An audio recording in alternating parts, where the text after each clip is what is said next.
Welcome my YouTube channel. আমি কৃষ্ণ ঘোষ। আমি আজ তোমাদের সাথে আলোচনা করবো যে কেন কলকাতা পুলিশে আমার সিলেকশন হয়নি।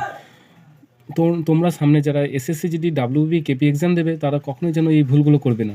প্রথমত আমি সবারই মতোই পড়াশোনা স্টার্ট করি।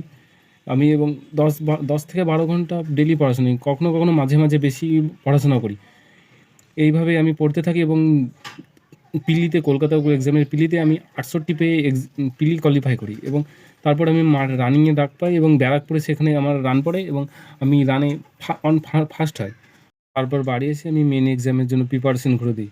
আমি যেহেতু ইংলিশে একটু দুর্বল ছিলাম, সেই জন্য আমি প্রথমেই ভেবে নিয়েছিলাম যে আমার হয়তো এই এক্সামটা আমি পাস করতে পারবো না। আর এটাই ছিল আমার সবচেয়ে বড় ভুল, যে নিজেকেই প্রথমে ছোট ভেবে নিয়েছিলাম।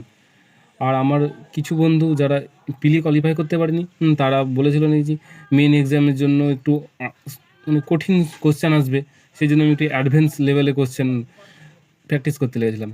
তারপর দিন শেষ হয়ে যায়, আগের দিন কলকাতা চলে যায় মেন এক্সামের জন্য। দিয়ে সেখানে হলে ঢুকে দেখি কোশ্চেন তো অনেক সহজ চলে এসেছিলো, অনেকটা ইজি। দেখে তো আমি একটু ওভার স্মার্ট হয়ে পড়ি আর ভেবে নিই যে সব কোশ্চেন তো অ্যান্সার করেই দেবো, বাস। এইটা ছিল আমার আর একটা সবচেয়ে বড় ভুল, যে এখানে আমি 8টা কোশ্চেন পুরো জানা কোশ্চেন ভুল করে ফেলি। তারপর হলের বাইরে এসে বুঝতে পারি যে কি ভুল করে চলে এসেছি, তখন কান্নাকাটি করে আর কোনো উপায় নেই। তার কিছুদিন পরে আমি ইন্টারভিউয়ের জন্য সিলেক্ট হই। তারপর চলে যাই নিউ জলপাইগুড়ি, সেখানে ইন্টারভিউ দিয়ে আসি। ইন্টারভিউ ভালোই হয়েছিল, ওখানকার স্যারগুলো খুব ভালোই ছিল।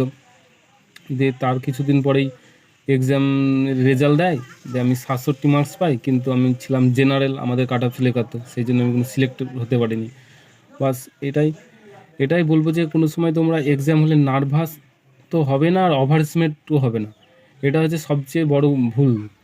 এক্সাম হলে নার্ভাস আর যদি ওভার স্মার্ট হয়ে যাও, তাহলে তোমাদের বছরের সব কিছু কষ্ট সব ব্যর্থ হয়ে যাবে, কোনো কিছুই ফল পাবে না।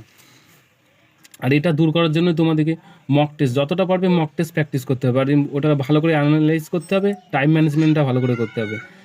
আর মক টেস্ট সবসময় এক জায়গা থেকে দেওয়ার চেষ্টা করবে না, বিভিন্ন জায়গা থেকে দেওয়ার চেষ্টা করবে, আর অনেক বন্ধু মিলে দেওয়ার চেষ্টা করবে। এখন তো অনলাইনে গ্রুপ থেকে সব বন্ধুদিকে দেবে, যে কে কোনটা পাচ্ছ। ভাববে না যে কখনো যে আমি দিচ্ছি বলে ওটা যে ও জেনে যাবে না, সবাই একসঙ্গে দেবে। একসঙ্গে বলতে যে যখন দেবে পরে স্কোরটা জেনে নেবে কার কতটা, তাহলে তুমি বুঝতে পারবে তুমি কতটা পিছিয়ে আছো বা আগে আছো। এটাই হচ্ছে সবচেয়ে বড় উপায়। আর আমি যেই ভুলগুলো করছি, কখনো এই ভুলগুলো করবে না। এই ভিডিওটা এখনো পর্যন্ত শেষ।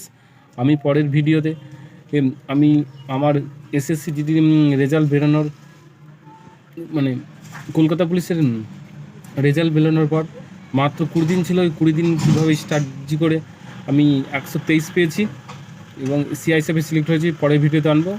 এটা ভালো লাগে থাকলে একটু সাবস্ক্রাইব করে দিও, একটু লাইক করে দিও, আর কিছু জানার থাকলে তোমরা কমেন্টে জানিয়ে দিও।